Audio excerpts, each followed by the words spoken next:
Hello guys, welcome back to our channel. நம்ம காஞ்சனா 4 படத்தை பற்றி ஒரு முக்கியமான அப்டேட் கிடச்சிருக்கு. அது என்னென்னு தெரிஞ்சுக்கிறதுக்கு முன்னாடி நம்ம சேனலை சப்ஸ்கிரைப் பண்ணாமல் யாராவது இருந்தீங்கன்னா மறக்காம சப்ஸ்கிரைப் பண்ணிடுங்க. ஓகே கைஸ், வாங்க வீடியோக்குள்ள போயிடலாம். நம்ம ராகவா லாரன்ஸ் நடிப்பு மற்றும் இயக்கத்தில் மிக பிரம்மாண்டமாக உருவாகிட்டு இருக்கிற படம் தான் காஞ்சனா 4. இந்த படத்தோட ஃபர்ஸ்ட் ஷெட்யூல் பார்த்தீங்கன்னா ரீசெண்டாக தான் மிக பிரம்மாண்டமாக சக்ஸஸ்ஃபுல்லாக கம்ப்ளீட் ஆகப்பட்டிருக்கு. அண்ட் இந்த படத்தோட நெக்ஸ்ட் ஷெட்யூல், அதாவது செகண்ட் ஷெட்யூல் பார்த்தீங்கன்னா கேரளாவில் ஷூட் பண்ணலான்னு இருக்காங்க.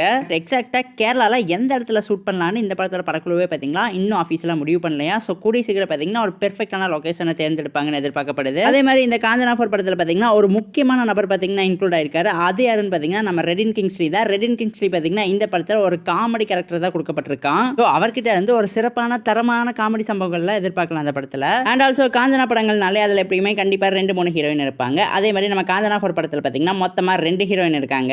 ஒன்று யாருன்னு பார்த்தீங்கன்னா நம்ம எல்லாத்துக்குமே ஃபேவரட்டான பூஜா ஹெக்டே. அதே மாதிரி இன்னொரு ஹீரோயின் யாருன்னு பார்த்தீங்கன்னா நம்ம பாலிவுட் ஹீரோயினான நோரா ஃபத்தேஹி தான். அவங்களுக்கு பார்த்தீங்கன்னா இதுதான் முதல் தமிழ் படமாக இருக்க போகுது. நோரா ஃபத்தேஹிக்கு பாலிவுட்ல செம மார்க்கெட் இருக்கு. ஸோ காஞ்சனா 4 படம் பார்த்தீங்கன்னா பாலிவுட்ல செம ஓட்ட ஓடுன்னு எதிர்பார்க்கப்படுது. அதே மாதிரி இந்த படத்தோட ப்ரொடியூசர், அதாவது இந்த படத்தோட ப்ரொடக்ஷன் ஹவுஸ் ஆன கோல்ட்மைன் ஃபிலிம்ஸ் பார்த்தீங்கன்னா இந்த படம் ஒரு பேன் இண்டியன் ஃபிலிமாக தான் இருக்க போகுதுன்னு ஆல்ரெடி சொல்லியிருந்தாங்க. ஸோ அந்த அளவுக்கு பார்த்தீங்கன்னா எஃபோர்ட் போட்டு இந்த படத்தை மிக பிரம்மாண்டமாக ஷூட் பண்ணிக்கிட்டு இருக்காங்களாம். கூடிய சீக்கிரம் இந்த படத்தோட படங்களும் நம்ம காஞ்சனா 4 படத்தோட ஃபர்ஸ்ட் லுக் போஸ்டர் பார்த்தீங்கன்னா ஆஃபீஸில் ரிலீஸ் பண்ணுவாங்கன்னு எதிர்பார்க்கப்படுது. அதே மாதிரி இந்த காஞ்சனா ஃபிலிம் ஃபிரான்ச்சைஸுக்கு பார்த்தீங்கன்னா தமிழ் சினிமாவில் ஏகப்பட்ட ஃபேன் பேஸ் இருக்காங்க. முக்கியமாக ஃபேமிலி ஆடியன்ஸ்க்கு இந்த அரண்மனை ஃபிலிம் ஃபிரான்ச்சைஸ், அதே மாதிரி காஞ்சனா ஃபிலிம் ஃபிரான்ச்சைஸ், இந்த மாதிரி பேய் ஃபிலிம் ஃபிரான்ச்சைஸ்லேருந்து படம் இறங்கினாலே அந்த படத்தை பார்த்தீங்கன்னா தியேட்டரில் போய் ரிப்பீட்டாக பார்த்து ஹிட் பண்ணி விட்டுறாங்க. எக்ஸாம்பிள் பார்த்தீங்கன்னா இதுக்கு முன்னாடி ரிலீஸ் ஆன காஞ்சனா 3 படம் பார்த்தீங்கன்னா பாக்ஸ் ஆஃபீஸில் மட்டுமே 100 கோடி கலெக்ட் பண்ணிச்சு. யங்ஸ்டர்ஸ்க்கு யாருமே பிடிக்கலனால ஃபேமிலிக்கு பார்த்தீங்கன்னா அந்த படம் ரொம்பவே பிடிச்சிருந்துச்சு.